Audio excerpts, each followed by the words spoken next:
درود پڑھیے اللہم صلی اللہ سیدنا مولانا محمد وعلی آلہ سیدنا مولانا محمد وبارک وسلم صلاۃ و سلام علیک یا حبیبی یا سیدی یا رسول اللہ صلی اللہ تعالی علیہ وسلم. محترم احبہ، 9:30 بجے سے لے کر 12 بجنے ہی والا ہے. آپ حضرات اتنی بڑی تعداد میں یہاں موجود رہے اور مجھ سے پہلے حضرت مولانا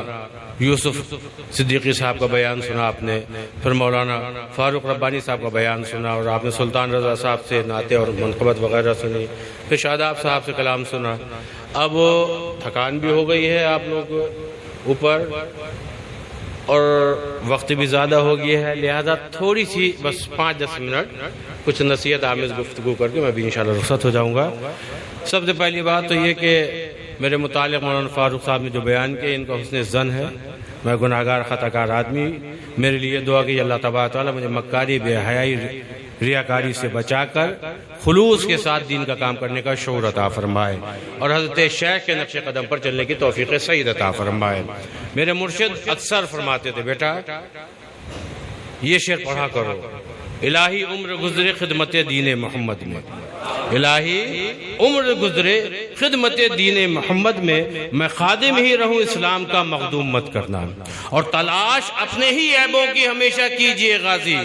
تلاش اپنے ہی عیبوں کی ہمیشہ کیجئے غازی، کسی مومن کے عیبوں کو کبھی معلوم مت کرنا.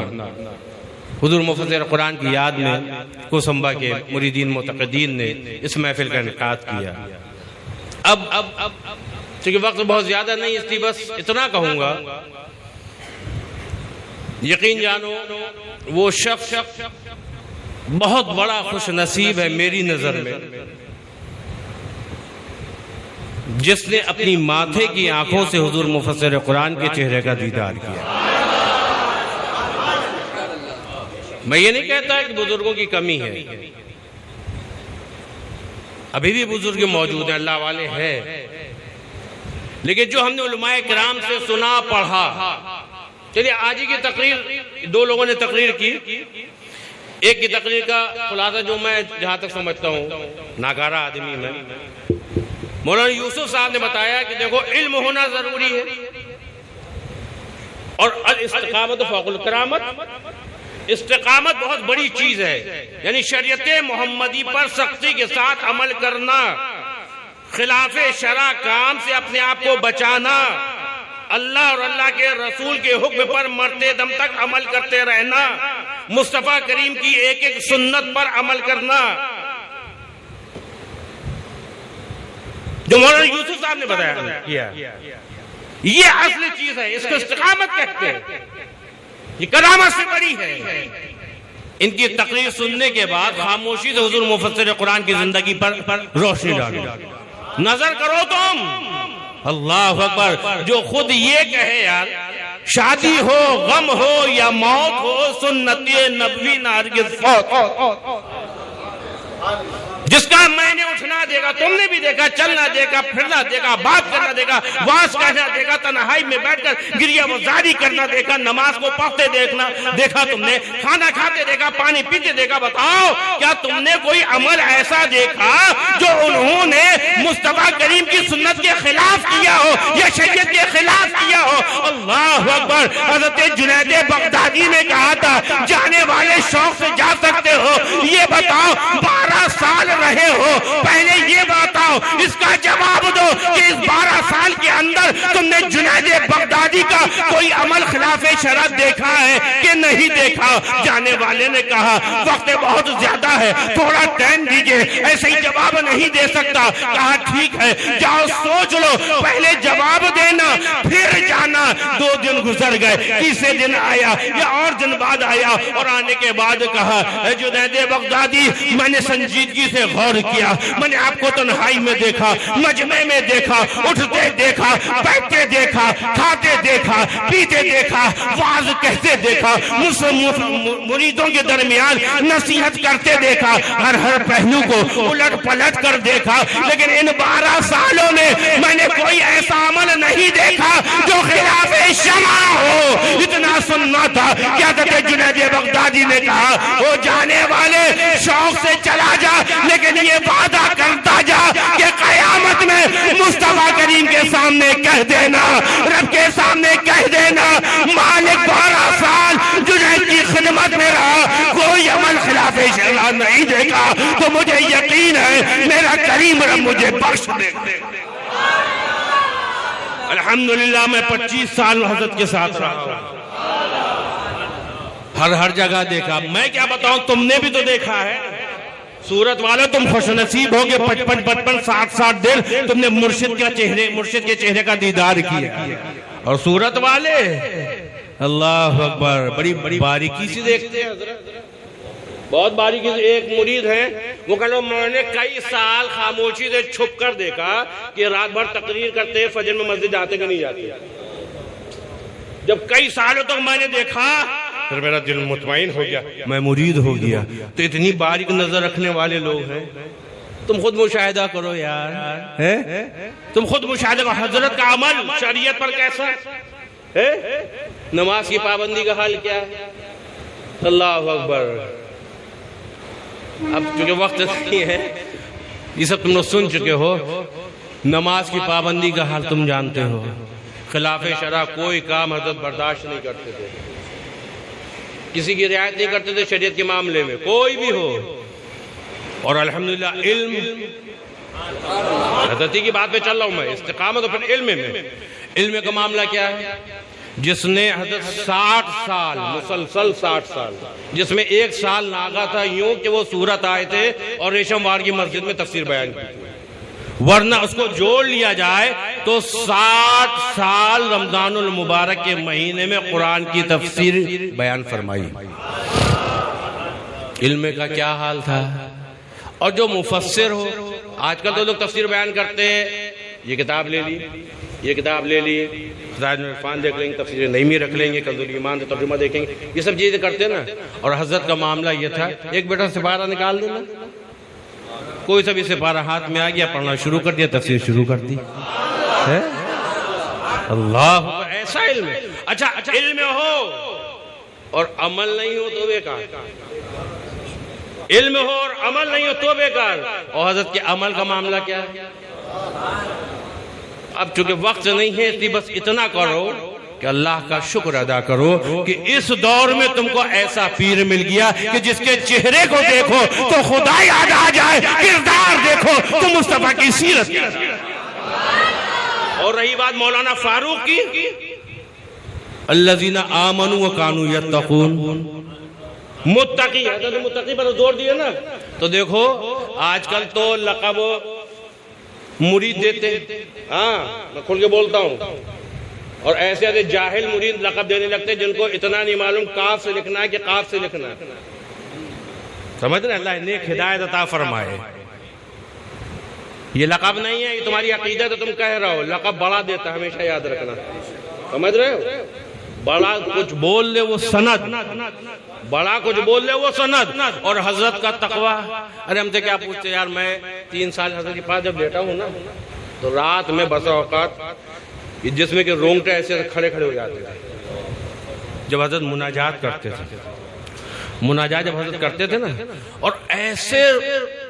بلک بلک کر روتے تھے کہ میں خود بیٹھ کے سوچتا، بلکہ میں نے کنز الایمان میں لکھا بھی ہے، میں تنہائی بیٹھ کے سوچتا تھا یار، جس کی ساری زندگی شریعت پر عمل کرتے ہوئے گزری، ان کا یہ حال کہ خوف خدا سے ایسے کانپ رہے، حضرت کا تقوی، اللہ اکبر۔ چلو ٹھیک ہے، بڑے کیا کہتے ہیں تقوی کے مطابق، حضور سیاح ایشیا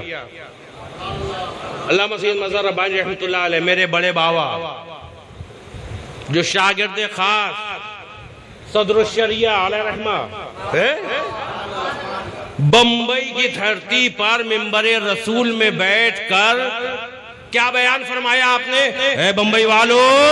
تم خوش نصیب ہو کہ تم کو غازی ربانی کی صحبت ملی، یہ بھائی عمر میں مجھ سے چھوٹا ہے لیکن تقوی میں مجھ سے بڑا۔